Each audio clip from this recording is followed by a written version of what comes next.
Tous les jours dès 16h, Historiquement Vôtre vous raconte l'histoire sans se la raconter elle. Elle nous raconte des histoires sans jamais s'écraser. C'est Clémentine Portier-Kaltenbach.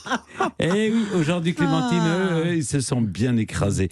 Vous nous parlez des pilotes qui se sont portés volontaires pour faire exploser leur avion sur les bateaux américains pendant la Seconde Guerre mondiale. On les appelle les kamikazes. Les kamikazes ou kamikazés, oui, eux ont fait de leur vie une véritable tragédie.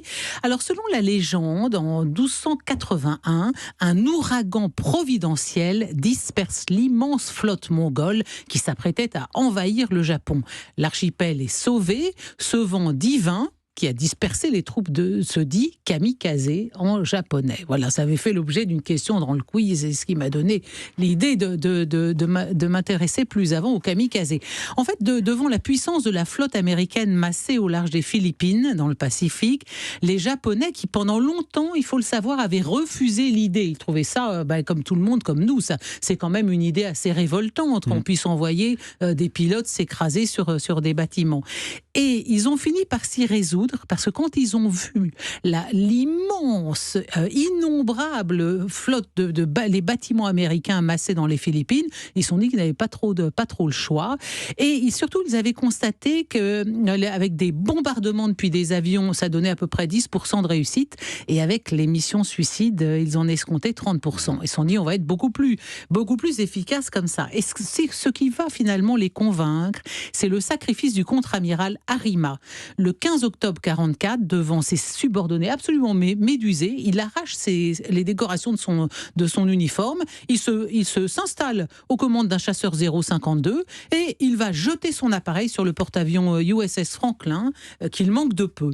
Et là, on se dit, effectivement, c'est très efficace. Alors, 10 jours plus tard, les kamikazes apparaissent officiellement au cours de la bataille du golfe de Leyte et ils coulent une quarantaine de navires américains et en endommagent une centaine. C'est absolument effrayant, c'est super efficace et tellement effrayant que l'armée américaine va commencer par mettre l'embargo sur l'info pour ne pas démoraliser l'opinion américaine.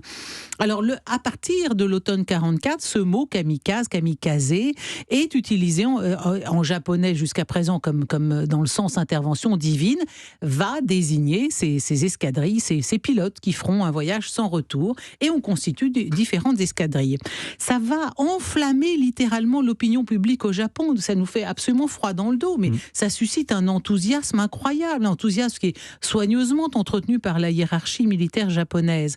Les candidats au suicide sont, pour ainsi dire, déifiés de leur vivant et on verse des pensions très importantes à leurs descendants.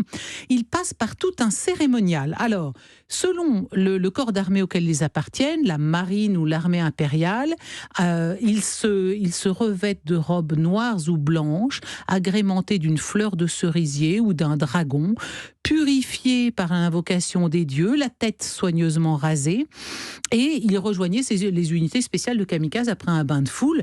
Mais ça, c'était au début, parce que ce qui est atroce, c'est que rapidement, la chose va complètement se banaliser. Donc au départ, c'est des grandes cérémonies, c'est très très codifié, et puis au bout d'un moment, au début, on les prévenait 2 jours avant qu'ils allaient mourir 2 jours plus tard. Vers la fin, c'est la veille. On leur dit, ça y est, c'est pour demain. Mais dites-vous bien une chose sidérante, c'est que les volontaires étaient 10 fois plus nombreux que les avions disponibles. Tout le monde voulait y aller. Mais il n'y avait pas un moyen, par exemple, d'envoyer l'avion et de s'éjecter. Non, c'était pas possible. Parce qu'il n'y avait pas le temps, surtout qu'à la... Il n'y avait pas des sièges éjectables à l'époque. Au début, ça existait, mais c'est moins efficace. Alors, les gars qu'on va recruter pour ça, c'est pas des pilotes expérimentés, c'est des étudiants fraîchement enrôlés sous les drapeaux. On va leur donner une formation éclair en 7 jours. Il y en a qui ont dû se rater et tomber à côté de... Bien sûr, ça a souvent raté.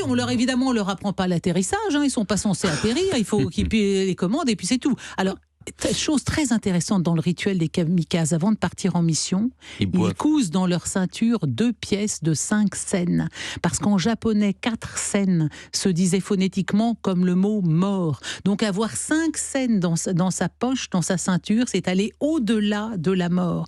De part et d'autre de leur ceinture sont écrits des mots qui évoquent l'attaque et la destruction. Ils se nouent autour de la tête l'écharpe blanche frappée du soleil levant, qui est le signe de ceux qui vont mourir. Avant le départ pour la mission suicide, oui, Stéphane, bien sûr, ça n'est pas du thé que l'on boit, mais du saké. Ah bah oui, Puis c'est mieux. on rend hommage à l'empereur, adieu du pays aux héros, et on récite un tanka, un poème d'adieu. Les kamikazes ont interdiction d'emporter leur sabre dans l'avion, car ils pourraient détériorer le gyroscope et gêner le pilotage. Et puis, dernière formalité, bien sûr, pour se donner du courage, le fameux cri de guerre, Tenno Eikai Banzai, longue vie à l'empereur. Il y a aussi, on leur donne aussi un conseil vraiment très appuyé, c'est qu'il faut qu'ils gardent les yeux ouverts jusqu'à la fin, pour surtout ne pas perdre la direction, l'objectif de vue. Alors la plus grosse attaque de kamikaze, elle aura lieu pendant la bataille d'Okinawa, plus de 400 avions suicides, ainsi que les premiers Oka, ça répond à votre question. Le Oka, c'est une sorte d'avion miniature qui est propulsé jusqu'à 1000 km/h et qui porte dans son nez plus d'1 tonne d'explosifs. Une fois que vous êtes enfermé là-dedans, vous n'avez plus aucun moyen de sortir ou de changer d'avis. Il y a 5 minutes entre le largage et la percussion contre le bateau. Vous ne pouvez rien faire, vous êtes foutu, c'est vraiment la mort. Donc à Okinawa, il y a quand même 20 navires coulés, 200 navires endommagés à des degrés divers.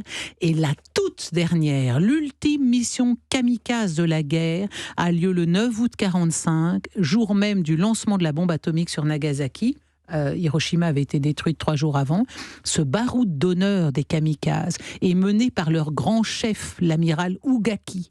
La trentaine de pilotes qui l'accompagnent ont joué au dé l'honneur de participer à cette mission. Et Ugaki va s'écraser sur un porte-avions, d'ailleurs sans faire trop de dégâts. Dans les débris, on a retrouvé son sabre. Le lendemain, il avait emmené lui, il l'avait emporté. Le lendemain, le Japon déposait les armes, c'en était fini de la tragédie des kamikazes et de la guerre avec le Japon. Mais vous voyez tout ce rituel des kamikazes, c'est à la fois... Il n'avait pas de petit ami qui disait au revoir avant Écoutez, si, probablement, mais on disait... vous vous souvenez qu'on avait parlé de ça une fois, de celui qui s'est suicidé, dont la femme s'est suicidée, a tué ses 3 enfants pour que son mari puisse avoir l'honneur d'aller se faire exploser sur un bâtiment américain. Oui, c'est vraiment une autre culture. Merci beaucoup, Clémentine Portier-Kelbach.